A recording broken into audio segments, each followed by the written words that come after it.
Selamat siang. Nah, di pemaparan analisis pasar tengah hari ini, kita bakal langsung bedah pergerakan IHSG di sesi pertama tadi. Sebagai partner diskusi keuangan Anda, saya mau ajak Anda melihat lebih dalam, sebenarnya ada cerita fundamental apa sih di balik pergerakan market kita siang ini. Yuk, kita mulai. 7.102. Ini angka krusial kita siang ini. Coba perhatikan.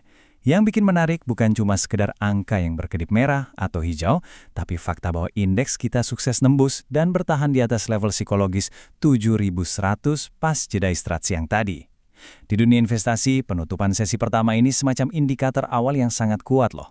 Ini ngasih gambaran ke kita seberapa pede si para pelaku pasar sebelum masuk ke sesi kedua yang biasanya, ya Anda tahu sendiri, jauh lebih fluktuatif.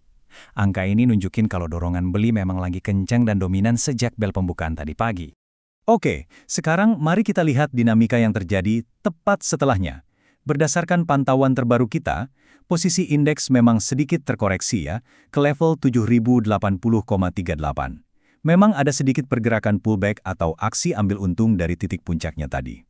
Tapi hey, jangan salah fokus. Coba perhatikan persentase surplusnya, 0,33%. IHSG kita ini masih sangat nyaman duduk di zona hijau. Sebagai investor, melihat market yang bisa nyerap aksi ambil untung jangka pendek tapi tetap solid di area positif, wah itu sinyal resiliensi yang cakep banget. Market kita nggak goyah, tapi justru lagi konsolidasi di rentang harga yang lebih tinggi. Terus, Anda mungkin penasaran apa sih yang jadi motor penggerak di balik resiliensi ini? Jawabannya ada di sentimen makroekonomi domestik kita sendiri.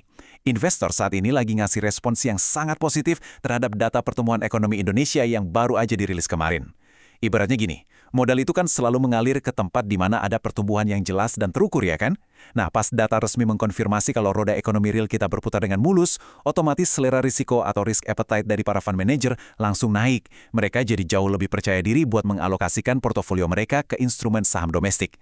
Inilah fondasi utama yang bikin indeks kita tetap tegak di zona hijau hari ini. Sekarang, mari kita ngintip sedikit ke bawah kap mesinnya. Kalau kita bedah market breadth atau keluasan pasar hari ini, komposisinya lumayan seru nih.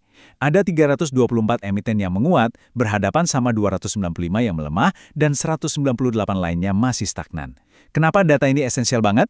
Gini, kalau indeks naik cuma ditarik sama segelintir saham blue chips, itu rally-nya rapuh. Tapi rasio yang kita lihat sekarang ini nunjukin kalau penguatan pasar itu terdistribusi dengan sangat baik. Ada lebih banyak saham yang hijau daripada yang merah. Artinya, angin segar dari data ekonomi tadi nggak cuma dinikmatin sama sektor raksasa aja, tapi nyembar luas ke berbagai sektor di bursa kita. Dan biar kita bisa kebayang seberapa masif sih skala aktivitas hari ini, coba lihat satu angka makro yang luar biasa ini. 12.704,93 triliun rupiah. Ini adalah total nilai kapitalisasi pasar domestik kita sejauh ini. Angka ini bukan cuma pajangan statistik loh. Ini ibarat cerminan dari total kekayaan dan likuiditas yang lagi berputar di dalam sistem bursa kita.